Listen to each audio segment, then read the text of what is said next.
What is an effective team? An effective team has certain characteristics that allow the team members to function more efficiently and productively.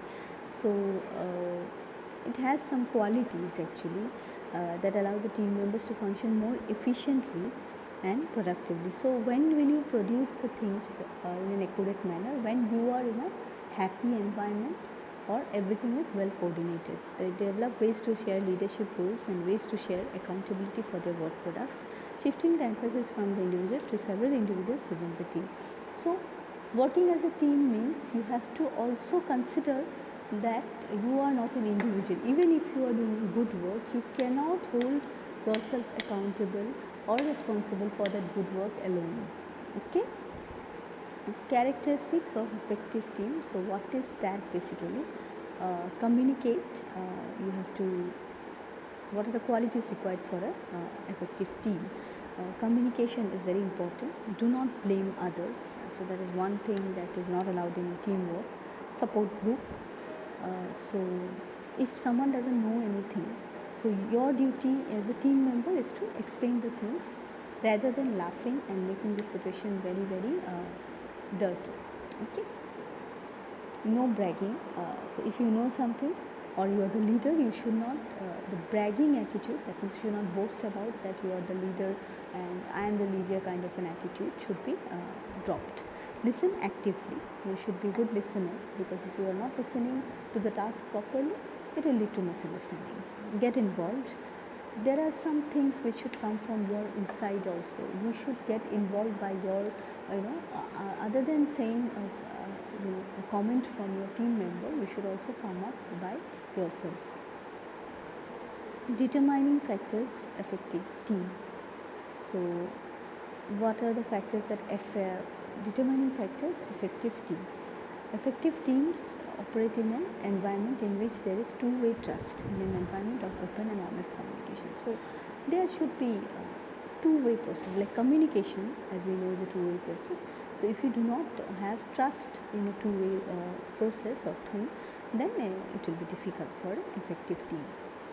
Feedback on performance should be two-way and constant. It should remain all the time. Feedback, it should provide information to all members of the team on how their work supports the specific and overall effort of the team in the practice. So all the members should be informed about their work and the quality of their work they are doing, okay, but in a certain way that they are productive from the next time. Listening is a feature of that communication. So you have to listen and work. So if you do not listen at the first place, then the above things will go wrong. Team accepts responsibility and not blame on one another for team mistakes, nor should they spend useless time on personal justifications. So, good teams look upon first-time mistakes as opportunities for learning rather than criticism and punishment. They are, however, tough on repetitive errors, just as they encourage appropriate risk and innovation. So, if you commit a mistake on the first stage, that is fine.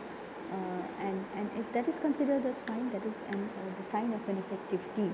Okay, you should not be punished in the first instance. You should be warned first, and then maybe you will change. But if you are repetitive, then also the other actions will be taken, because that is also necessary, because you cannot allow the same thing to happen again and again.